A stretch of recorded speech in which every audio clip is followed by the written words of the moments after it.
अनेकता में एकता ही हमारी शान है, इसीलिए मेरा भारत महान है। Hello everyone, my name is Sonia and I welcome you to my channel Sonia ma'am English and social. तो आज हम डिस्कस करने जा रहे हैं क्लास 10 फर्स्ट फ्लैग बुक का chapter glimpses of India. Glimpses glimpses meaning होता है झलक। तो आज हम झलक देखने जा रहे हैं अपनी कंट्री इंडिया की, अपने भारत की। आज हम अपने भारत को पढ़ने जा रहे हैं। Right, this chapter is divided into 3 parts. First is a baker from Goa, जिसपे हम ब्रेड मेकिंग और बेकर के बारे में पढ़ेंगे कि कैसे गोवा का कल्चर है, कैसे वहां ब्रेड मेकिंग होती है, कैसे बेकर्स होते हैं, उसकी पूरी हिस्ट्री पढ़ेंगे। देन आफ्टर कूर्ग, कूर्ग में हम कर्नाटका की ब्यूटी पढ़ेंगे। Then at last but not the least, tea from Assam, जिसमें हम टी और कॉफी की हिस्ट्री पढ़ेंगे। टी कैसे बनी, किन लोगों ने बनाई, किन सर्कमस्टांसेस में बनी, उसकी पूरी हम डिटेल वाइज स्टडी करेंगे। So all these 3 parts are going to give us glimpses of India. वो हमें इंडिया को दर्शा रहे हैं, अनेकता में एकता, कि कैसे हमारी कंट्री में डिफरेंट पीपल है, डिफरेंट प्लेसेस हैं, डिफरेंट कल्चर है, and even then we are united. Right, so in this video we are just going to cover the first part, a baker from Goa. हम सभी ने अपने घरों में अपने बड़ों को कहते सुना है, हमारे जमाने में ये हुआ करता था, हमारे जमाने में वो हुआ करता था। Same is the case with this chapter, जहां एल्डर्स अपने पुराने जमाने को याद कर रहे हैं और हमें ले जाते हैं उस टाइम में, उस जमाने में जब गोवा में पोर्तुगीज राज किया करते थे, रूल किया करते थे।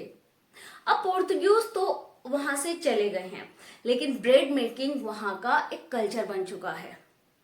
जैसे कि वो कहते हैं ना कि अंग्रेज हमारे भारत को छोड़कर चले गए हैं, लेकिन आज भी हम अंग्रेजी पढ़ रहे हैं। इनफैक्ट इस क्लास में हम इंग्लिश ही पढ़ रहे हैं, अंग्रेजी ही पढ़ रहे हैं। So let's start. Elders nostalgic about Portuguese bread. तो ये चैप्टर स्टार्ट होता है एल्डर्स, जहां पर एल्डर्स नॉस्टैल्जिक, अपनी नॉस्टैल्जिक मीन्स होता है अपनी पुरानी अच्छी यादों को याद करना, उसमें खो जाना। तो एल्डर्स याद कर रहे हैं पोर्तुगीज ब्रेड को, अपने उस टाइम पे जब पोर्तुगीज हुआ करते थे और ब्रेड मेकिंग का एक कल्चर हुआ करता था। Elders still think fondly about Portuguese bread. अभी भी वो याद करते हैं पोर्तुगीज ब्रेड को, और अभी भी वो ब्रेड मेकिंग कल्चर में है, वहां से अभी भी वो कॉन्टिन्यूसली चले आ रहा है। Eaters are dead. ईटर्स यानी उस टाइम पे, पोर्तुगीज टाइम पे जो ब्रेड बना करते थे, उनको जो खाने वाले थे वो लोग जा चुके हैं। ऑब्वियसली दे आर डेड, वो जा चुके हैं, they are no more, but makers are still alive. लेकिन जो ब्रेड बनाने वाले हैं वो अभी भी जिंदा हैं, क्योंकि जो उस टाइम पे ब्रेड बनाया करते थे, उनके children, this profession is coming on, this profession is still alive. वो प्रोफेशन अभी भी है, यानी ब्रेड बनाने वाले अभी भी हैं। The fire in the furnaces. Furnaces meaning क्या होता है? फर्नेसेस मीन्स होता है एक प्रॉपर, हिंदी में अगर हमें कहा जाए भट्टी, एक आग की, एक फायर की एक भट्टी होती है जिसमें ब्रेड बनती है। राइट, तो क्या कहता है? The fire in the furnaces. वो जो फर्नेसेस हुआ करती थी जिसमें ब्रेड बना करते थे, भट्टी जिनको कहा जाता है, उसकी आग has not yet been extinguished. Extinguish यानी खत्म नहीं हुए, डिसअपियर नहीं हुए, यानी वो आग, वो भट्टियों में जो आग में ब्रेड बना करती थी, वो आग अभी भी चल रही है, वो मेकर्स अभी भी हैं। यानी सेम उस टाइम पे जैसे मेकर्स भट्टी में, फर्नेस में ब्रेड बनाया करते थे, वो सेम कॉन्टिन्यूसली चला रहा है। अभी भी मेकर्स भट्टियों में ब्रेड बना रहे हैं, उनकी आग अभी खत्म नहीं हुई है। The third and the jingle of bamboo still herald his arrival.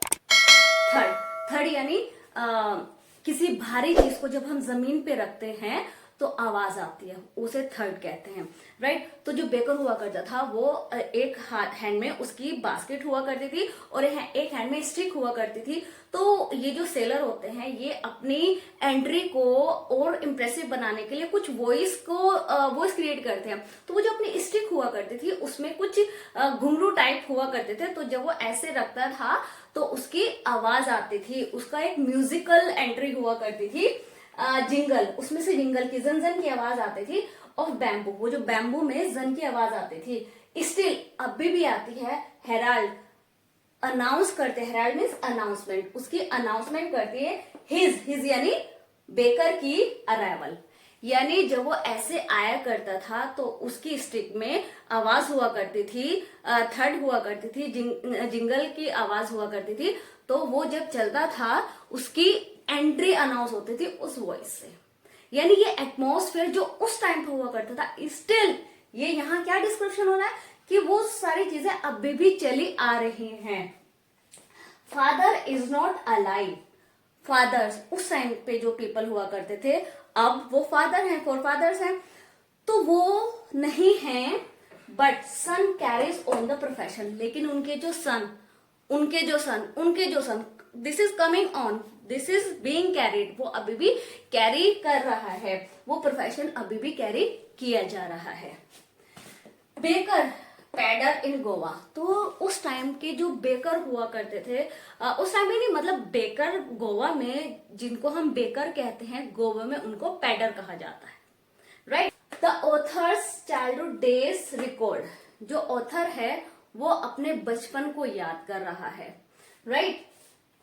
Baker there friend, companion and guide, जो बेकर हुआ करता था, जो बेकर होता था, वो उनका, this was not like a baker, A seller, वो सिर्फ एक सेलर नहीं होता था, he was like a friend, A companion, a guide. क्योंकि सेलर और ये जो चिल्ड्रन हुआ करते थे उनके बीच सिर्फ एक सेलर और परचेजर, बायर और सेलर का रिलेशन नहीं हुआ करता। This was not a profession, this was like a connection, a bond and a relation. वो एक रिलेशन हुआ करता था जिसको वो अपना फ्रेंड मानते थे, अपना कंपेनियन मानते थे, अपना गाइड मानते थे। होता है ना कि ओल्ड डेज में, अब तो सब कुछ प्रोफेशनल हो गया, सब लोग प्रोफेशनल हो गए हैं, लेकिन उस टाइम पे प्रोफेशनल्स भी देवर लाइक अ फैमिली, वो एक फैमिली की तरह बिहेव किया करते थे। विजिटेड ट्वाइस अ डे, और वो 2 टाइम विजिट करता था, मॉर्निंग एंड इवनिंग। मॉर्निंग जब वो अपनी सेलिंग को स्टार्ट करता था, अपनी सेलिंग को स्टार्ट करने के लिए निकलता था, अपने ब्रेड को सेल करने के लिए मॉर्निंग में निकलता था, उस टाइम वो आता था वहां पर। और जब वो अपनी सेलिंग फिनिश कर चुका होता था, अपनी बास्केट फिनिश कर चुका होता था, तब वो अपने घर जाते हुए, अपने घर लौटते हुए तब आता था। It means he visited twice a day, वो 2 टाइम्स आता था। जिंगलिंग थर्ड वोक देम अप, और वो जो जिंगलिंग की उसकी आवाज होती थी, वो जन की जो आवाज होती थी, उससे सुनकर बच्चे उड़ जाते थे। And they were so excited, they were so happy and they were so energetic to meet him, वो उसे मिलने एकदम भागा करते थे। देयर वॉज ए बॉन्ड, जो आजकल भी सेलर हमारे घरों के आसपास आते हैं, लेकिन हमारे बच्चे इतने एक्साइटेड नहीं होते हैं उनसे मिलने के लिए, उनसे जाने के लिए। क्यों? वो excitement, that was not an excitement, that was a bond. तो चलिए नेक्स्ट पॉइंट स्टार्ट करते हैं। बेकर्स अराइवल, बेकर का अराइवल, बेकर कैसे आता था, कैसे उसकी एंट्री होती थी, और कैसे एक माहौल क्रिएट होता था, कैसे बच्चे एक्साइटेड होते थे। क्योंकि उस टाइम पे ये ऑथर के बचपन की बात चल रही है, चाइल्डहुड की बात चल रही है। क्योंकि उस टाइम पे इतने आज जो हमारे पास एंजॉयमेंट के सोर्सेज हैं, these sources were not available at that time. बच्चे बहुत सिंपल हुआ करते थे, बच्चों के लिए वही बेकर का आना, उनके पास चले जाना, these were the sources of enjoyment for those children.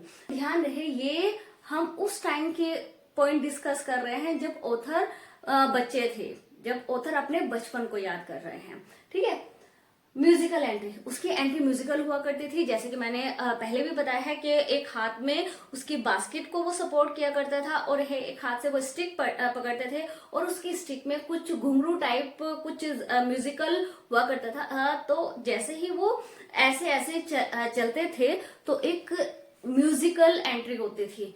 Music से ही बच्चों को पता चल जाता था, क्योंकि बच्चे जब मॉर्निंग में आते थे सोए रहते थे तो म्यूजिक उनकी कानों में जाता था। सोते सोते उड़ जाते थे और वो उठते ही इतने एक्साइटेड हो जाते थे, they ran to meet him, wish the ladies. And as I told you earlier, this was not only just to sell the bread, this was not only a money making profession।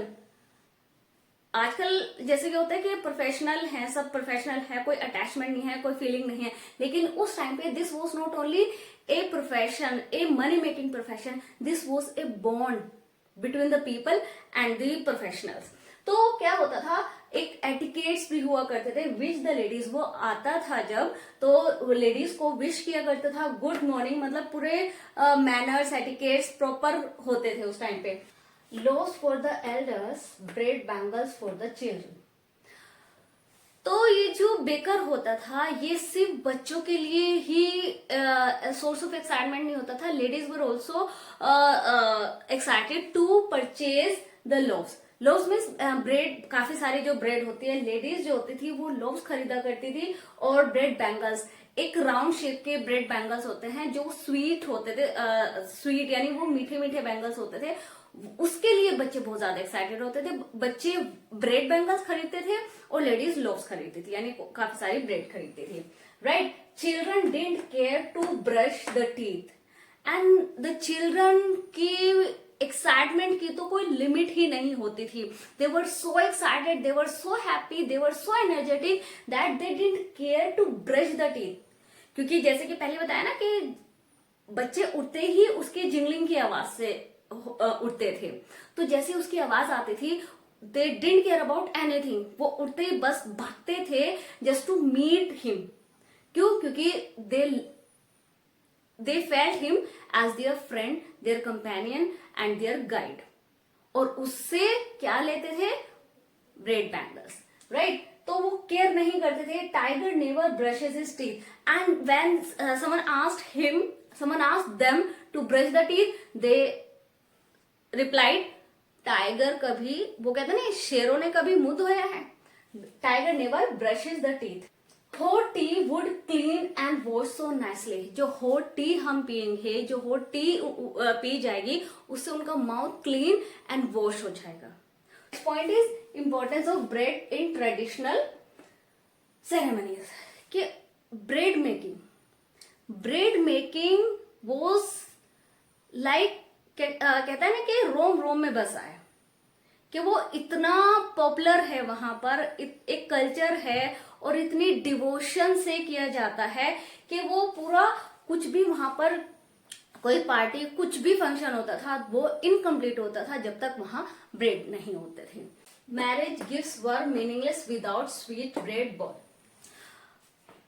Marriage के जो gifts होते थे वो meaningless हो जाते थे, उनकी कोई इंपॉर्टेंस नहीं होती थी, कोई वैल्यू नहीं होती थी जब तक वहां ब्रेड नहीं होता। जैसे कि ढोकला गुजरात में होता है, वड़ा पाव महाराष्ट्र में होता है, बिहारी क्या खाता है? चावल खाता है। तो मतलब इतना रोम रोम में बसा हुआ था, जैसे कि मैंने पहले भी बताया है कि कुछ भी कोई भी ओकेजन मीनिंगलेस होता था। A party a feast loses its charm without it. जब तक कोई पार्टी में ब्रेड ना हो, जब तक कोई पार्टी में ब्रेड ना हो तो वो मीनिंगलेस हो जाती है। मैरिज का गिफ्ट्स में जब तक ब्रेड ना हो वो मीनिंगलेस हो जाता है।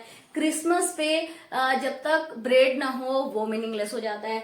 लेडीज जो थी वो अपनी डॉटर्स की मैरिज के लिए, एंगेजमेंट के लिए, फंक्शंस के लिए जब तक ब्रेड नहीं बनाती थी वो मीनिंगलेस हो जाता था। मतलब एनीथिंग वॉज मीनिंगलेस। कोई भी खाने वाली चीज में एनीथिंग वॉज मीनिंगलेस, कुछ भी मीनिंगलेस होता था जब तक वहां ब्रेड नहीं होती थी। पार्टी मीनिंगलेस हो जाती थी। लेडीज प्रिपेयर करती sandwiches on their daughters marriage, वो अपनी डॉटर की मैरिज पे सैंडविचेस बनाती थी। केक्स, बॉल इन हर्स एक टाइप ऑफ ब्रेड ही होता है, ठीक है। वो मस्ट हुआ करते थे for Christmas and other festivals. Christmas और अदर फेस्टिवल्स पे वो मस्ट होते थे। यानी वहां का कोई भी ओकेजन, चाहे वो पर्सनल फंक्शंस हो, चाहे वो नेशनल लेवल के फेस्टिवल्स हो, शादी हो, पार्टी हो, नेशनल लेवल के फंक्शन फेस्टिवल जैसे कि क्रिसमस वगैरह हो, एवरीथिंग वॉज मीनिंगलेस। कुछ भी मीनिंगलेस होता था, किसी चीज में भी चार नहीं आता था जब तक ब्रेड ना हो। तो वी कैन इमेजिन कि ब्रेड की क्या इंपॉर्टेंस होती थी। तो चलिए नेक्स्ट पॉइंट डिस्कस करते हैं, द बेकर्स ड्रेस। अब हम डिस्कस करने जा रहे हैं कि बेकर कैसे कपड़े पहनते थे, कैसे वो ड्रेसअप होते थे। पेक्यूलर ड्रेस कब आई? तो वहां पर जो पैडर होते थे उनकी जो ड्रेस होती थी बहुत अजीब सी, पेक्यूलर मीन्स एक अजीब सी, एक kind of different kind of thing, कुछ अजीब सी ड्रेस होती थी जिसको वहां उसके ड्रेस को कबाई कहा जाता था। वो क्या होती थी? A long frock reaching down to the knees. एक फ्रॉक होती थी जो ऊपर से नीज से नीचे तक होती थी, right. And author saw a shirt and trouser shorter than full length and longer than half pant. तो उस टाइम पे व्हेन पोर्तुगीज रूल्ड, जब पोर्तुगीज रूल किया करते थे उस टाइम पे तो एक ड्रेस पेक्यूलर से होती थी जिसको कबाई कहते थे, एक लॉन्ग फ्रॉक होती थी। लेकिन ऑथर अपने बचपन को जो याद करता है उसके टाइम पे ऑथर ने वो फ्रॉक नहीं देखी है। ऑथर ने क्या देखा है? पैडर को पहनते हुए एक शर्ट और ट्राउजर, ट्राउजर जो फुल लेंथ से शॉर्ट होता था और फुल पैंट से हाफ होता था। यानी जैसे कि आजकल हम शॉर्ट्स पहनते हैं, हाफ पैंट टाइप होता है ना, उसको। तो ऑथर ने ये पहनते हुए देखा है। Even today if anyone wears a half pant refer to as पैडर। अगर आज भी गोवा में कोई हाफ पैंट पहनता है, ऑथर ने क्या देखा है? वो हाफ पैंट जो फुल लेंथ से शॉर्ट होती है और हाफ से लॉन्ग होती है, ऑथर ने वही देखा है। और आज भी अगर कोई हाफ पैंट पहनता है तो उसे रिफर किया जाता है कि ही इज लुकिंग लाइक अ पैडर। होता नहीं क्या, कोई किसी की तरह पहन लेता है तो कहता है पैडर इधर आ, मतलब वो पैडर ही कहलाता था, मतलब उसे पैडर कहा जाता है जो हाफ पैंट पहनता है। बेकिंग ए प्रॉफिटेबल प्रोफेशन। तो इसमें तुम लोग कंफ्यूज मत होना, ये कबाई जो पेक्यूलर ड्रेस है, एक लॉन्ग फ्रॉक, ये पोर्तुगीज टाइम की है और ऑथर ने अपने टाइम पे, क्योंकि ऑथर पोर्तुगीज टाइम पे नहीं था, ऑथर बस अब बड़े हैं तो जब बस छोटे होंगे, मतलब पोर्तुगीज टाइम बहुत पहले था। अब जो ऑथर है उसका जो बचपन है उसने हाफ पैंट टाइप ड्रेस देखी है, किसकी? पैडर की, यानी बेकर की। बेकिंग ए प्रॉफिटेबल प्रोफेशन। तो बेकिंग, अब ऑब्वियसली कोई चीज इतनी फेमस है, कोई चीज इतनी किसी जगह से, किसी जगह की नस नस में समाई हुई है, किसी रोम रोम में समाई हुई है, मतलब everything is incomplete without bread, तो ऑब्वियसली वो प्रॉफिटेबल तो होना ही है। बिल्स, तो ये बहुत प्रॉफिटेबल बिजनेस हुआ करता था। Business work collected at the end of the month, यानी कि डेली हम कोई आया, आजकल तो डेली हमारे जो सब्जी वाले, जो फ्रूट्स वाले आते हैं, वो हम कुछ लेते हैं तो हैंड टू हैंड हम बिल पे करते हैं। लेकिन उस टाइम पे, जैसे कि as I told you earlier, कि this was not only a profession, this was a bond. एक बॉन्ड होता था, एक ट्रस्ट होता था कि बिल्स जो होते थे वो महीने के एंड में कलेक्ट किए जाते थे। Accounts were written on the wall with pencil. Accounts के लिए आजकल को तो बहुत ज्यादा हम एडवांस हो चुके हैं, हमारे पास मोबाइल है, फोन है, नोटबुक्स हैं, अकाउंट पेपर्स होते हैं, तो उसमें हम अपना अकाउंट रखते हैं। लेकिन उस टाइम पे वॉल्स पे लिखा जाता था, वो भी पेंसिल से। वेट, पहले हमारे चैनल को सब्सक्राइब कर लीजिए ताकि आपको अच्छे अच्छे पॉइंट्स और हमें अच्छा अच्छा मोटिवेशन मिलता रहे। Please subscribe the channel. और अगर आपको कोई भी कंफ्यूजन रहे, जैसे कि मैं एक्सप्लेन कर रही हूँ, हो सकता है, पॉसिबिलिटी हो सकती है कि आपको कुछ समझ आए, so you can ask in the comment section. Comment section में लिखकर आप पूछ सकते हैं anything about this chapter, right. Their plan physique. अच्छा, the baker and his family never starve. और ये प्रोफेशन, कोई भी इस प्रोफेशन में आता था तो ऐसा माना जाता है कि वो भूखा नहीं मरता था, ना वो भूखा मरता था, ना उसकी फैमिली में भूखी मरती थी, क्योंकि ये बहुत प्रोस्परस होता था। ये बिजनेस जो था वो बहुत प्रोग्रेसिव होता था, सक्सेसफुल होता था। तो अगर कोई बेकर होता था तो होता है ना, देखने में लगता है कि ये सेलर है, गली नुक्कड़ पे सेल करता है, लेकिन वो दिखने में तो गली नुक्कड़ पे सेल कर रहा है, लेकिन वो प्रॉफिटेबल था। उसकी लाइफ में कभी भूखे मरने वाली कंडीशन नहीं आती थी। Right, their plump physique and open testimony. तो जैसे कि कोई खाता पीता होता है जो हेल्दी सा होता है, वो हट्टा कट्टा सा माना जाता है, हेल एंड हार्टी माना जाता है, तो वो हेल एंड हार्टी होते थे। मतलब वो इतने प्रोस्पेरस होते थे, उनकी जो प्लम फिजिक होती थी, मोटी हट्टे कट्टे होते थे। उससे ये एविडेंस होता है, टेस्टिमनी यानी एविडेंस, ये एक प्रूफ है, क्योंकि जो खाता है वो फूल जाता है, वो मोटा हो जाता है, हेल्दी हो जाता है। तो उनकी जो हेल्दी फिजिक हुआ करती थी, ये एक एविडेंस है, ये एक प्रमाण है, ये प्रूफ है कि वो प्रोस्परस हुआ करते थे। उनका बिजनेस जो था वो प्रॉफिटेबल होता था। Even today any person with jackfruit physique, jackfruit यानी कद्दू सा, मोटा सा कद्दू सा, आज भी अगर कोई मोटू कद्दू सा होता है तो उसे कंपेयर किया जाता है पैंडा से। Right, so this was all about this chapter. ये सारा इस चैप्टर के बारे में हम पढ़ चुके हैं। तो सबसे पहले हमने क्या पढ़ा है, चलिए मैं अपने नोट से बता देती हूँ। सबसे पहले पॉइंट्स में हमने पढ़ा है elders nostalgic about Portuguese days. Elders कैसे अपने पोर्टुगीज डेज को याद करते हैं, कैसे वो पूरा एक एटमॉस्फेयर बताते थे कि पेडर आया करते थे और उनकी एंट्री म्यूजिकल हुआ करती थी और बच्चे उन के पास जाते थे, एक्साइटमेंट हुआ करती थी, उसका अराइवल कैसे होता था और एक एटमॉस्फेयर बन जाता था, एक माहौल क्रिएट होता था हैप्पीनेस का, सुकून का। राइट, इंपॉर्टेंस ऑफ ब्रेड के, ब्रेड की इंपॉर्टेंस क्या है गोवन कल्चर में। राइट, बेकर्स ड्रेस, उसकी ड्रेस कैसी है और उसका बिजनेस जो है वो कैसा है। So we have studied all the points. अगर इवन देन आपको कोई डाउट है तो वो आप कमेंट सेक्शन में लिखकर पूछ सकते हैं। राइट, तो चलिए मिलते हैं हम अपने नेक्स्ट वीडियो में एक नेक्स्ट चैप्टर, एक नए चैप्टर और एक नए सोच के साथ। Till then, good bye.